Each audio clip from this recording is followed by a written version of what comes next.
ABC, where I'll be seeing you in the Green Hornet. I am Bruce Lee, inviting you to join me every Friday night on most of these ABC stations. Another challenge for the Green Hornet. His aide, Cato, and their rolling arsenal, the Black Beauty.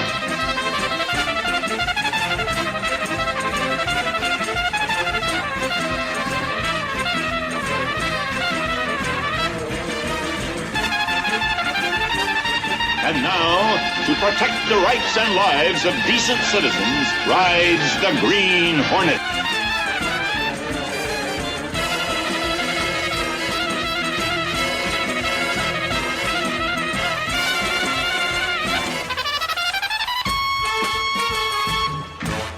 Welcome back, my friends, to an all-new episode of the Hornet Sting podcast. It's the owner-publisher of the Daily Sentinel here, John S. Drew, and I am joined once again, as I always am, on this journey through the 50th anniversary of the ABC Green Hornet series by the District Attorney himself, Mr. Jim Beard. Hey, Jim.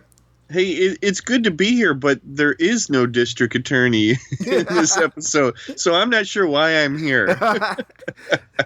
This was his off week. Yeah. You know? Did they get paid then if they didn't appear at all? I can't imagine that they did.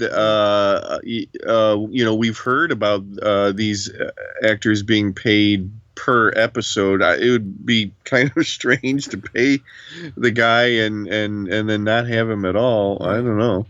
I'm just thinking in terms of like last week's where Mike just appears at the end.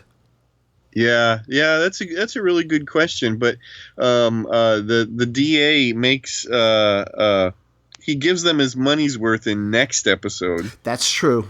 Maybe that's what they were gearing up for. I think so. Yeah.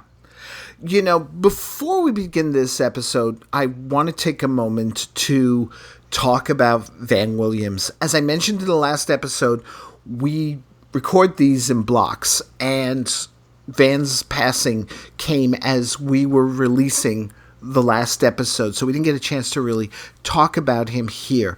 Now, for myself, I've got to be honest, I didn't know Van Williams growing up. I hadn't seen the Green Hornet show. It didn't air anywhere here in the New York area. You'd think it might have, considering, with Batman and all. So the only time I saw Van was in the two-part crossover with Batman, or the window climbing scene and such. So that was my extent of knowledge, was the Green Hornet, was that, and of course the old radio show. But I think a lot of people don't give him enough credit as being a viable actor of the day. I think he'll admit himself, he would have admitted, or I think he did, that the Green Hornet sort of put a kibosh on his career. But prior to that, he had appeared in two successful ABC TV series. Yeah, right. Which I have never seen. No, I'm going to admit here, I only know him from Green Hornet. But I got to tell you something. That's okay with me. I like that. That's the only way I know him, because then he is the Green Hornet to me. I don't watch him in one of the other things that he appeared in and say, hey, there's the Green Hornet. Right. Yeah. So to me, it's kind of special that this is how I know him. He is the role. He is Britt Reed. He is the Green Hornet. I really, really like him in this show, and I don't know if we really said that very much. You want to watch him. You want to follow him. I always wish that he had more to do, but I really do like what he does in this show. He was a good actor. He was a good-looking guy. He had some nice chemistry with Bruce Lee, I think. And it was really sad to hear that he had passed away, because I think it's because even though we're recording this show, you don't think about him as much as you hear about Adam West a lot. Right. But Van, you don't. From what I understand, that he and Adam were neighbors where they lived. That their ranches were like right next to each other or something like that. Maybe somebody can check, or at leleast that was at one time. Yeah. An interesting guy that he did not continue on into acting like a lot of his contemporaries did. But he became, what did he became like a deputy sheriff or an EMT, or he was a deputy sheriff, I believe, and he was also a firefighter briefly. Yeah. So he went from playing a hero on TV to becoming a real life hero. Yeah. Which is pretty cool, I think. Yeah. So God love him. Yeah, no, I agree. You know, compared to others, and it's funny because he sort of knew what he was getting himself into with the Green Hornet and all. Yeah. And from what I've seen of interviews with him, he, though, went in demanding certain things and making certain that, and when I say demand, I don't mean it like in a petulant way, but, you know, this isn't going to be Batman. If I'm going to do this and I'm going to risk my career, then we're going to do this right, the Green Hornet, because he was a fan himself of the radio show. And prior to this, yeah, he had been in other successful series, but he didn't go into this wanting to be an actor. But then once he was in there, you know, he was really good. Yeah. Oh, it's very natural. I've never, ever looked at him and thought, oh, that was clumsy. I mean, sometimes maybe the writing isn't as good as it could be, but he was a natural. You kind of wonder what else could he have done as he got older in the industry. But again, I'm going to go back to it's all the Green Hornet to me. So it's this perfect little thing that has a beginning and an end, and it is what it is. Yeah, I agree. So with that, we say rest in peace, Van Williams, and thank you.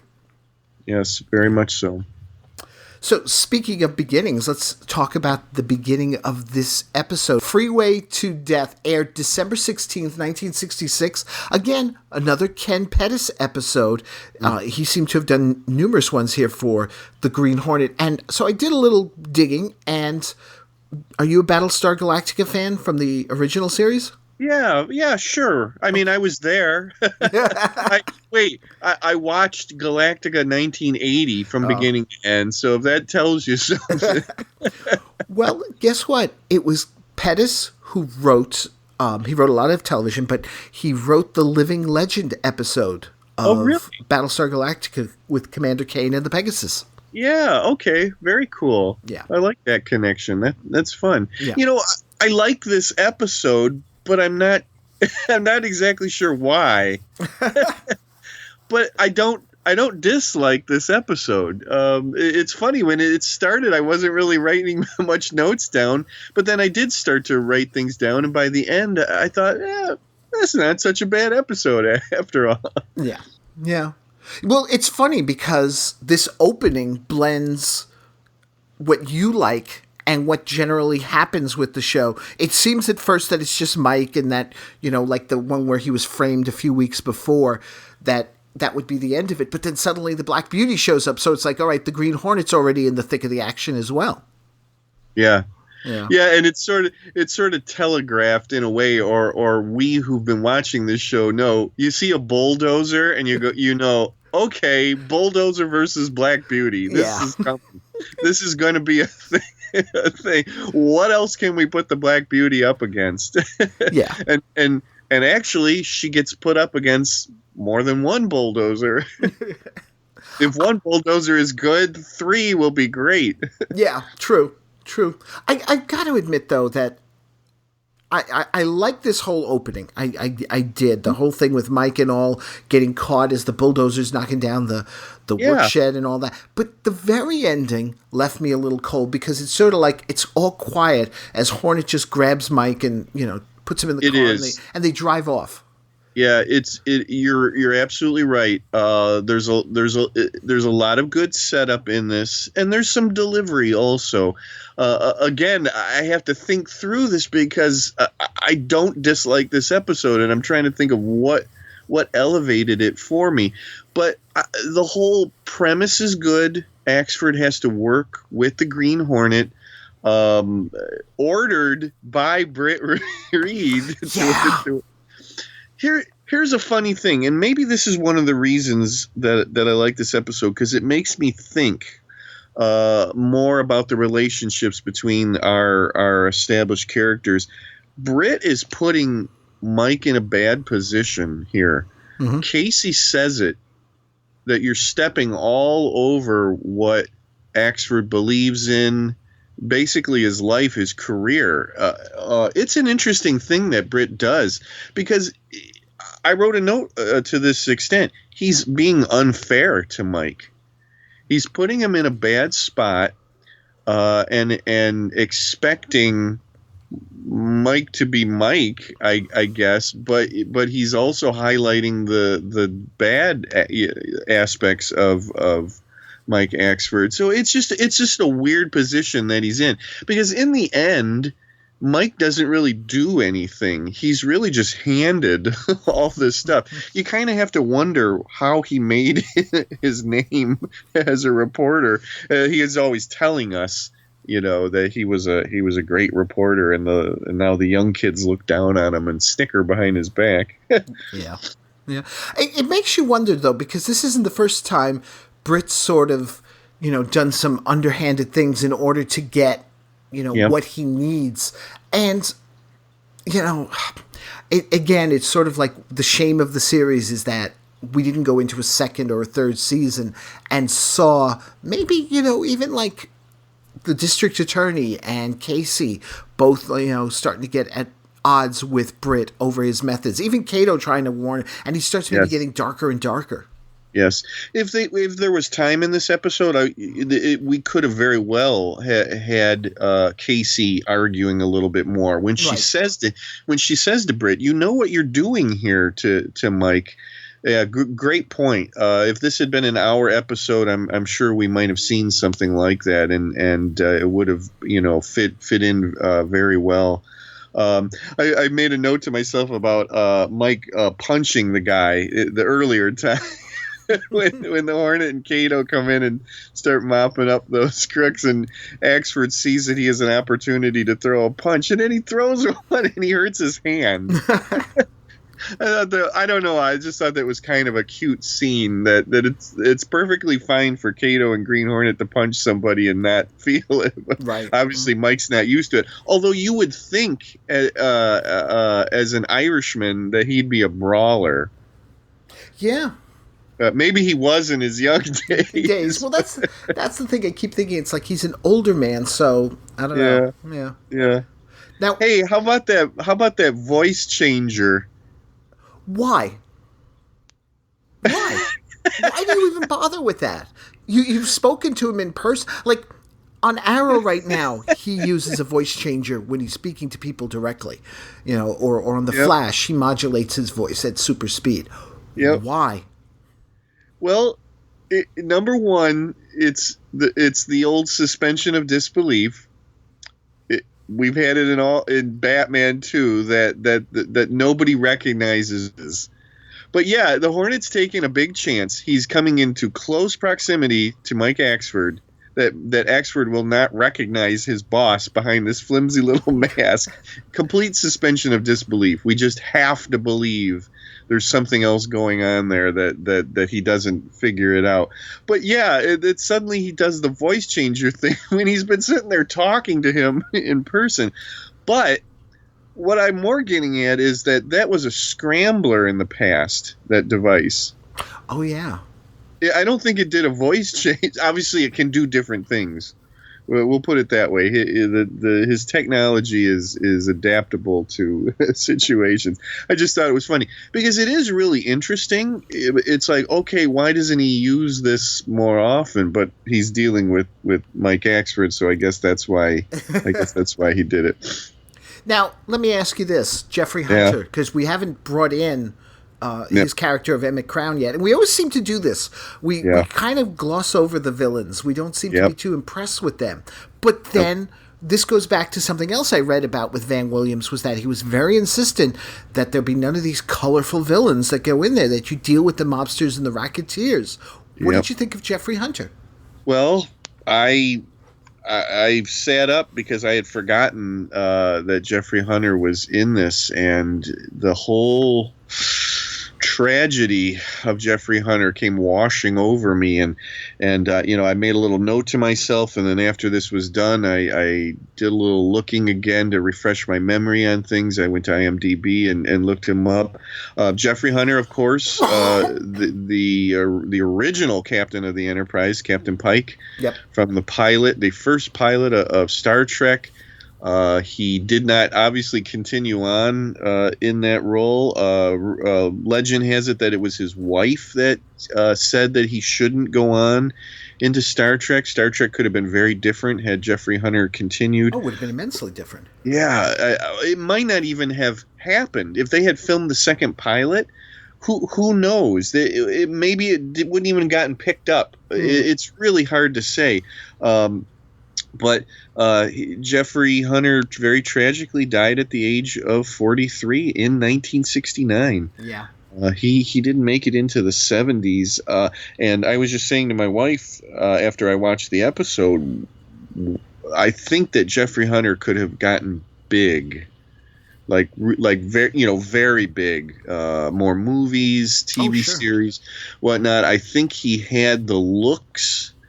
And I think he was a talented actor, and I really wonder what he could have become. But he had a stroke. He had one stroke. He was recovering from that first stroke and had a second stroke. Jeez. And then he fell. He had to have surgery. Supposedly it was brain surgery, and he died from complications of the surgery and the stroke. What a tragedy there at the very young age of 43, getting more roles. He played Jesus in I think it was Greatest Story Ever Told. Yes. Or it's either that or The Robe. I hate to say it, but wait a minute. No, it is The Robe. It is The Robe. It's The Robe. Yep. But he holds such a special place in geeks' hearts, again, as Captain Pike. The original captain of the Enterprise. So it's interesting to see him here, but it's a fairly wasted role. There's absolutely no depth whatsoever. No. He's easy to look at, obviously, but it's wrapped up so quickly, and there's just absolutely nothing going on. Did he take this part just for the money? Well, that's what I gotta wonder, because I'm thinking after Star Trek and the movies he was to be on, and I know this is going to offend some, the Green Hornet. Yeah. Yeah. But but just that it's so quick. Half-hour drama, and it's not a distinguished role as far as this crook is not doing much of anything that's different other than he's wearing a hard hat, and he's another one of these crooks that's posing as a regular person, but he's got shady deals going on in the background. But I think it's more notable here for who he is and then what happened to him not long after this. No. Yeah. Do you know who I always thought was a good ringer for Jeffrey Hunter? Yeah. Ray Liotta. Oh, sure. They missed a beat in those new Star Trek movies. They should have had him as Captain Pike. I think it would have been perfect casting. Yeah, sure. My wife drew a comparison between Jeffrey Hunter and Van Williams, that she felt that they were of a similar type, and I kind of have to agree with it. Yeah. Both good-looking guys, both very sort of mesmerizing eyes. Yes. Jeffrey Hunter had those kind of crystal-like eyes, and Van Williams to some extent too. I would almost have liked to seen more with their interaction. I liked that Van got to do a scene with Hunter as Britt Reed. Down to an accident. They had the accident scene. I like the way that all played up as well, because it's just after he warns him off, then boom. Right. That looks like a real boulder that is dropped. Yeah, it does. So that stunt person, give him a bonus. Britt Reed hands out these bonuses to other people. That guy needs a bonus, because to say, okay, we're going to drop a real boulder and you're going to jump out of the way. Yeah. Well, wow, because that thing, you can tell it sinks into the ground. It's not a paper mache. No, right. Yeah. So that's what I liked about it, is that it doesn't look like the rocks in the Batcave. You know, it's not polyurethane or whatever. Hey, the other note that I made here was the Hornet mortar. Yeah. Where has this thing been all along? Well, when your rockets don't work, you pull out the mortar. Well, I have to say something. As cool as it is, what is the difference, really? It's just more rockets. I guess they can aim them better, right? Is that what it is? I guess, yeah. Okay. Oh, stupid, silly me. I'm thinking in terms of the poor merchandising guy who's probably already got the car set up with the rockets in the front, and then it's like, the mortar? The mortar. And it rises up from the back, if I'm not mistaken. Yeah, because the flashes go off behind the Hornets. But like how that fits in with the satellite, the Hornet scanner thingy, I don't know. I don't know if it's very clear as to exactly where that comes out of the car. But it was fun to see something new from the Black Beauty. It's fun to see, but then I start thinking a couple of things. First of all, the Black Beauty's turning more into Airwolf than something akin to Knight Rider or the Batmobile. Yeah. You know, with all the rocketry. And then secondly, Bruce Wayne can justify getting the materials he might need for various weapons because he's got all these industries and stuff. Britt Reed's a publisher of a paper. Yeah. Well, he's got to have some money. It seems to be money, but it's a very big, a concern in the city. It's also a TV station. So, and I'm going to assume that Britt inherited money also. Right. So yeah, I get what you're saying. He can't be a millionaire like wealthy millionaire Bruce Wayne, but he has to have some money. But yeah, you're right. How does he fudge the books to hide the R&D for the Hornet? But there's a story. There's a story. Yeah. But then we get this whole fight between the Black Beauty and 3 bulldozers. Yeah, I liked it. Yeah, I did too. Yep. Yeah. I wish it was a little clearer. Like the filming of it was clearer. Right. You could see a little bit better going on, but they've been doing this all along, filming stuff at night or filming stuff during the day and acting like it's nighttime. And, right. It is what it is. Yeah. All right. Let me ask you one question then. Yeah. Mike, he decides to just double cross everybody and go do this thing on his own. He's got this. He doesn't need the Hornets' help, and he nearly gets himself killed. And I can't help but feel he's not going to learn from this experience. No, he's not. And thank goodness that Casey told on him. She ratted him out, right? Yeah. Jeez. And I know, and then they have to have the funny little tag at the end, and everybody laughs and everything. But Axford is his own worst enemy, and I don't know. Again, I'm going back to this. I'm torn because Britt was being very unfair to Mike, but then Mike gets himself into trouble. So you just don't know what to think about Mike Axford. Is he comedy relief or is he not? Which way do you go to think of this character? Because for the most part, he comes off as comedy relief. Right. But then, not to get ahead of ourselves, then he really kind of pisses me off in the next episode. But we'll get to that. Yeah. All right. Before we get to our rating, is there anything else you want to touch on about this episode? Yeah. No, just that no Scanlan. Yeah, no Scanlan. Interesting. I believe this is the first time. Yes. Yep. You're right. No Scanlan, but we get plenty of Scanlan next time. Yeah. So, all right, on our usual scale, must watch, can watch, or pass, how do you rate this episode? Okay. You sitting down? I'm sitting down. Okay. I'm giving this a must watch. Wow. It's just over the line. I get it, but I can't put it into exact words why. But I think some of it has to do with Jeffrey Hunter. I think it's good to watch the very, very short career of Jeffrey Hunter in this. I like the whole setup. I really like the thing about Axford's got to work with the Green Hornet, that he has a lot of interaction with him.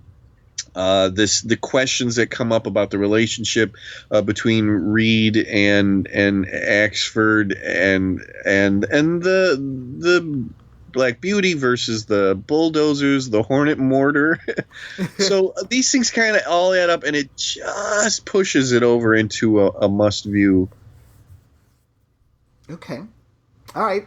You're shocked. No, I'm shocked, but here's the thing that's going to even shock you more. I had down in my notes can watch, but in talking with you, I'm feeling because I was sitting there and going must watch, but I couldn't justify it either, and said, all right, then I'm going to go can watch. And now talking to you, I'm like, all right, Jeffrey Hunter, the mortar. Don't compromise your principles. No, it's the same thing. It's this weird enigma of I don't know why I like it as much as I do, because in the end, it's pretty standard fare. Even as you say, Jeffrey Hunter's bad guy has no depth to him, just like most of the villains here have no depth to them. Yeah. We wouldn't even be talking about him if it wasn't Jeffrey Hunter. I'll tell you something. I think that's really what pushes it over for me in the end. I think if it was anybody else playing that role, I'd say can watch, maybe even pass. Okay. Wow. Yeah. We'll call it the Jeffrey Hunter Memorial episode. Yeah. Yeah. So there you have it, folks. A must watch from Jim and John. Wow. Okay. All right. Well, as Jim has been alluding to here throughout the episode, we're going to get a lot of Scanlon in the next episode because, and I know you folks don't really want to hear this anymore, it's election season again. Oh, no. I know, we just got out of it. As Scanlon runs for district attorney in the episode, May the Best Man Lose. So until next time, folks, thank you so much for listening once again. Jim, take care, everybody. Let's roll, Kato.